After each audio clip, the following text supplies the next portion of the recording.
kamu pernah membayangkan bagaimana rasanya tinggal di tempat yang suhunya bisa mencapai minus 50 derajat Celcius, bahkan mencapai minus 71 derajat Celcius? Itulah yang dialami oleh penduduk desa Omiakom di lokasi paling dingin di dunia yang terletak di Siberia, Rusia. Desa ini juga dikenal sebagai tiang dingin karena pernah mencatatkan suhu terendah di belahan bumi utara dan sampai dibuatkan sebuah monumen pengingat akan hal tersebut. Tidak hanya itu, Omiakom terdingin di dunia, bahkan kematian adalah perjuangan. Namun bagaimana mereka bisa bertahan hidup di tempat yang begitu ekstrim? Apa yang unik dan tantangan apa yang mereka hadapi sehari-hari? Berikut beberapa hal yang perlu kamu ketahui tentang desa Omiakom yang membuat orang enggan hidup di cuaca dingin, bahkan mati sekalipun di tempat tersebut.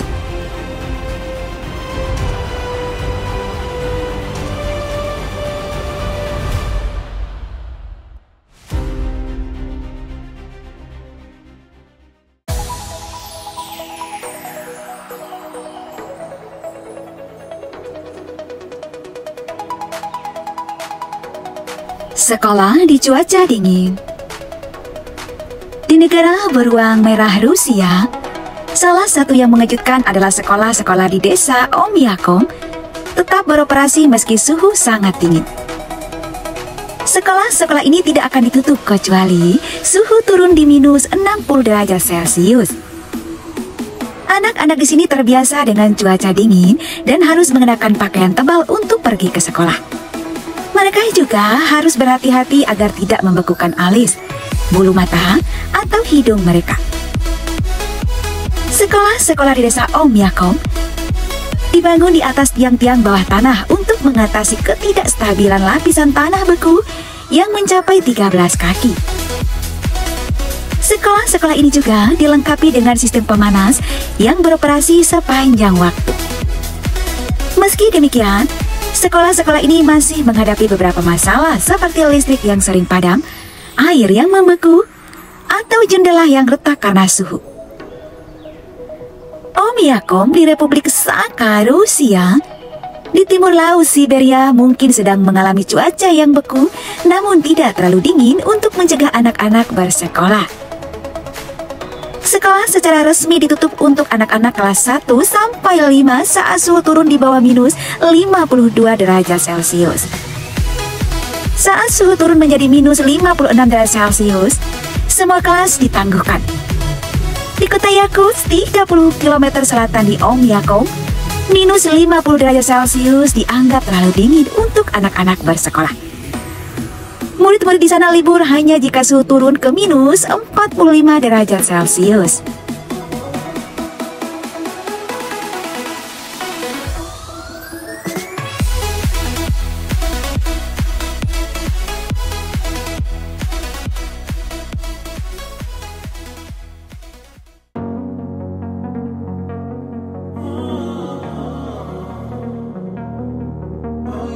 Makanan utama. Untuk mempertahankan hidup di tempat yang sangat dingin, penduduk desa Omiakom harus mengkonsumsi makanan yang bergizi dan menghangatkan tubuh. Makanan utamanya adalah daging rusa, ikan, dan darah kuda beku. Mereka jarang makanan sayur-sayuran karena tanaman sulit untuk tumbuh di sini. Mereka juga tidak bisa menyimpan makanan di lemari es karena akan membeku. Mereka harus menyimpan makanan di gudang atau di bawah tanah. Meski demikian, kebanyakan warga di Omiakom tak pernah tercatat mengalami gizi buruk karena mereka juga mengonsumsi nutrisi dari susu hewan. Salah satu makanan khas yang mereka nikmati adalah stroganina, yaitu ikan mentah yang dipotong tipis-tipis dan disajikan dengan garam dan lada. Mereka juga suka minum teh Rusia yang sebenarnya adalah vodka. Mereka percaya bahwa minuman keras ini bisa membantu mereka tetap hangat di cuaca dingin. Makanan jenis sashimi Siberia yang bernama stroganina ini, proses penyiapannya sudah dimulai pada saat memancing. Makanan itu hanya dibuat dari ikan sturgeon. siko Arktik, dan bandeng, herring lebar yang ditangkap di bawah es. Seorang nelayan tunggu membunuh ikan yang ditangkap hanya dengan satu pukulan yang dilakukan dengan terampil dan membekukannya sambil terus-menerus mengatur dan meluruskan ikan tersebut. Jika ikan dibiarkan beku dalam keadaan bengkok, maka akan sulit untuk dicukur. Ikan beku yang dibawa dari luar langsung dicukur yang nama masakannya berasal dari Vemstroga yang berarti dicukur. Serutan harus dikeluarkan dari ikan sedemikian rupa sehingga pada setiap lapisan terdapat lapisan tipis lemak subkutan yang terputus-putus. Lapisan inilah yang mengandung asam omega 3 yang memperkuat jantung dan memperlambat proses penuaan dini.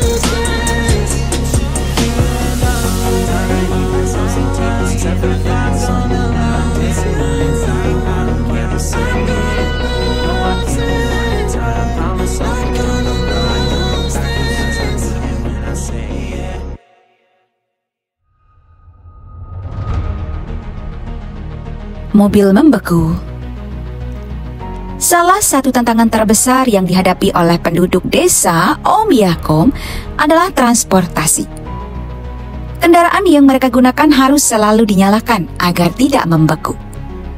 Jika mereka mematikan mesin, mereka harus menyalakan api di bawah tangki bensin untuk menjaga agar tidak membeku. Mereka juga harus menggunakan baterai khusus yang tahan dingin dan oli sintetis yang tidak mengental. Desa Omiakom hanya memiliki satu toko, satu kantor pos, satu bank, satu pompa bensin, dan satu bandara kecil. Desa ini terhubung dengan desa-desa lain melalui jalan Ko-5 yang juga dikenal sebagai jalan tulang karena banyak orang meninggal saat membangunnya pada masa Soviet. Jalan ini sering tertutup salju dan es sehingga sulit dilalui. Mereka juga harus berhati-hati dengan binatang liar seperti serigala, beruang, atau harimau Siberia.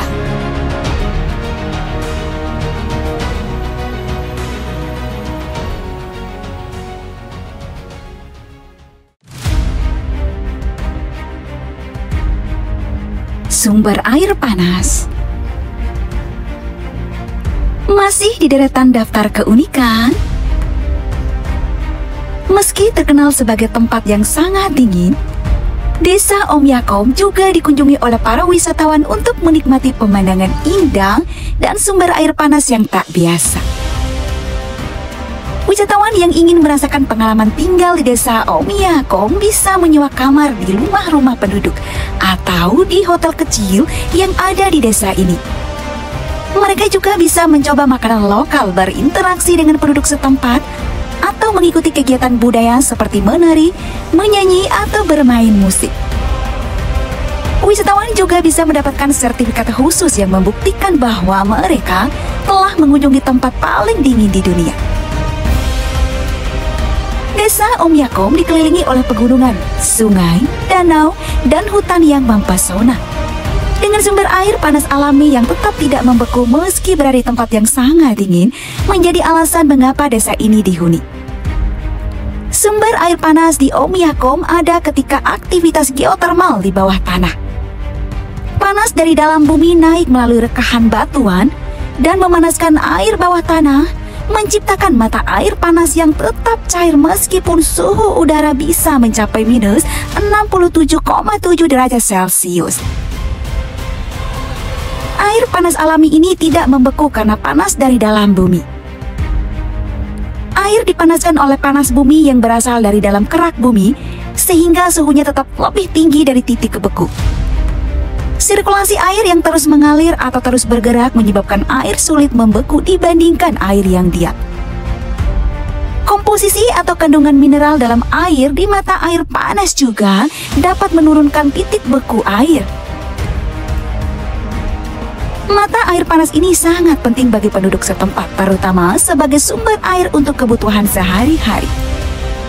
Mata air panas menjadi sumber air utama air bersih bagi penduduk untuk minum dan memasak, mandi dan mencuci pakaian, serta memberikan air untuk hewan ternak. Di samping itu, penduduk Omiakom memanfaatkan untuk tempat berkumpul dan menghangatkan diri di tengah suhu ekstrim yang bisa mencapai minus 60 derajat Celcius atau lebih. Meskipun kondisi tanah beku sulit untuk bercocok tanam, beberapa petani menggunakan panas dari mata air ini untuk membuat greenhouse sederhana. Selain itu, peternak memberi air dari sumber air panas ini kepada hewan ternak agar tetap terhidrasi. Mereka sering membawa ternak mereka ke sumber air panas ini untuk minum.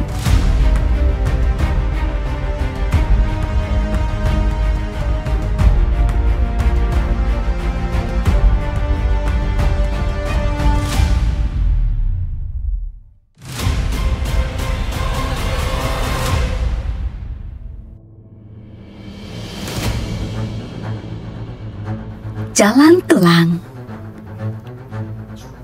Beralih ke hal mengejutkan lainnya, terdapat sebuah cerita unik di balik dingin cuaca desa ini. Sebelum tiba di lokasi di mana desa ini berada, Anda akan melihat sebuah jalan panjang bagaikan tak ada ujungnya. Jalan panjang tersebut memiliki julukan jalan tulang bagi para masyarakat sekitar. Maksud di balik nama tersebut dikenakan oleh tragedi yang cukup gelap terjadi di masa lampau. Selama pembuatan jalan raya ini, para masyarakat sekitar desa mendapatkan kerja paksa dari pihak Uni Soviet. Banyak dari para pekerja yang meninggal diakibatkan kerja paksa yang melewati batas manusia. Hampir setiap 1 hingga 5 meter dari jalan ini merupakan tempat tergeletaknya tubuh dari para pekerja hingga meninggal. Berjuta-juta nyawa sudah melayang di jalan ini, dan itu menjadi alasan mengapa jalan ini diberi nama Jalan Tulang. Jalan raya mengerikan ini, yang dibangun oleh para tahanan politik di bawah rejim Stalin, merupakan pengingat akan sejarah mematikan yang pernah terjadi.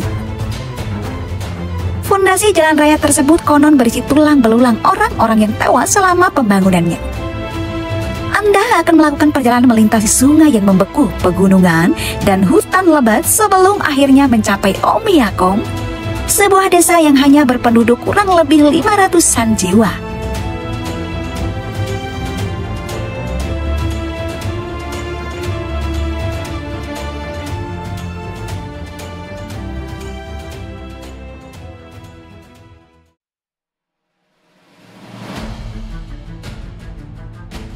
Suhu terendah di belahan bumi.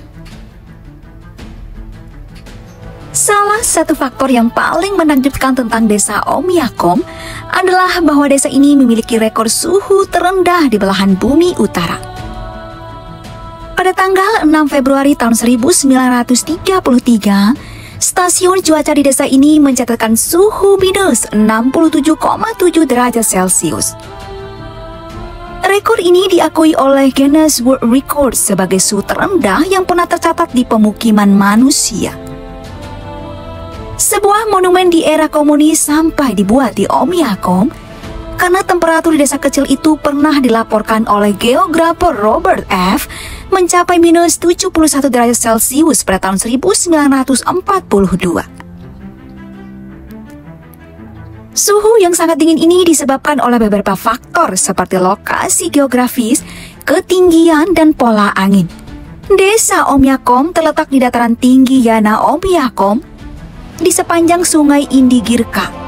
Desa ini juga dikelilingi oleh 2 lembah yang menjebak angin di dalamnya dan menciptakan iklim yang lebih dingin. Selain itu, desa ini juga terletak di daerah yang jarang mendapatkan sinar matahari, terutama pada musim dingin. Hampir semua benda akan membeku pada saat musim dingin di Omiakom. Bahkan, pisang dan jeruk juga keras membeku sehingga dapat digunakan sebagai pengganti palu. Minuman vodka yang berkonsentrasi alkoholnya tinggi sekalipun tidak terkecuali membeku seperti es bila diletakkan di luar ruangan.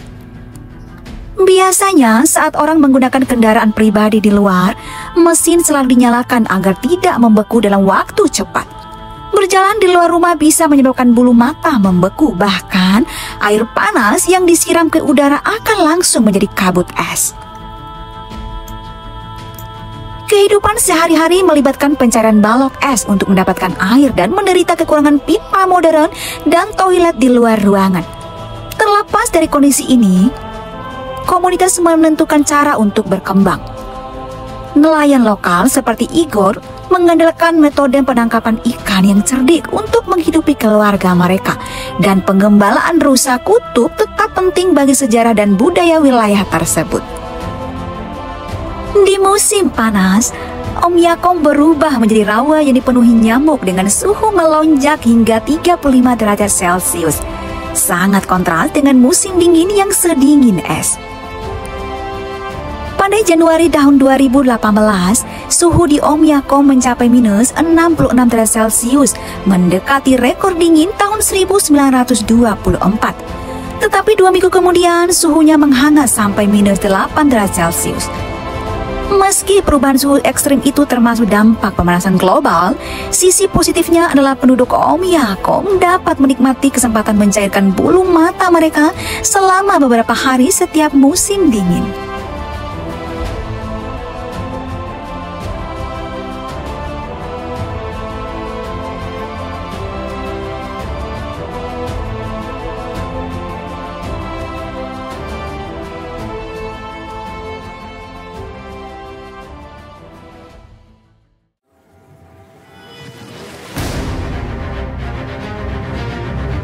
Kesulitan warga.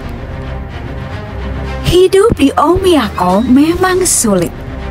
Tak hanya alam yang membeku karena temperatur yang dingin, sejumlah benda seperti tinta pena, kacamata, sampai dengan feses manusia juga mengalami hal yang sama. Baterai kehilangan daya dengan cepat, logam menempel pada kulit, dan mobil tidak dapat dinyalakan tanpa api unggun di bawah tangki ban. Biasanya, Omiakom juga kerap mengalami mati listrik dan mobil sulit digunakan karena bahan bakar yang membeku. Penduduk setempat mengatakan bahwa menghidupkan mobil mereka sepanjang hari adalah opsi yang baik karena takut tidak bisa menyalakannya kembali. Pembangkit listrik lokal di sana membakar batu bara untuk menjaga air panas mengalir ke rumah-rumah. Setiap pengiriman batu bara tidak teratur, pembangkit listrik mulai membakar kayu. Jika listrik mati, kota akan mati dalam 5 jam, pipa-pipa akan membeku dan pecah. Untuk menelepon juga menjadi hal lainnya yang termasuk dalam daftar kendala di Omiakom. Kebanyakan rumah-rumah warga di sana juga masih menerapkan toilet di luar rumah. Dikisahkan bahwa pipa-pipa membeku di Omiakom sehingga sebagian besar toilet tanpa pipa. Masalah lainnya yang ditimbulkan oleh suhu dingin adalah pemakaman mayat. Jika ada warga yang meninggal, maka masyarakat akan memakan waktu 3 hari untuk melakukan penguburan karena menunggu tanah mencair. Masyarakat membutuhkan waktu 2 atau 3 hari untuk menggali kuburan di tanah beku. Untuk menggali kuburan, api unggun harus menyala selama beberapa jam, yang kemungkinan tanah untuk mencair sedikit. Batu bara kemudian didorong ke samping dan lubang sedalam beberapa inci digali. Proses ini diulangi selama beberapa hari sampai lubangnya cukup dalam waktu untuk mengubur peti mati.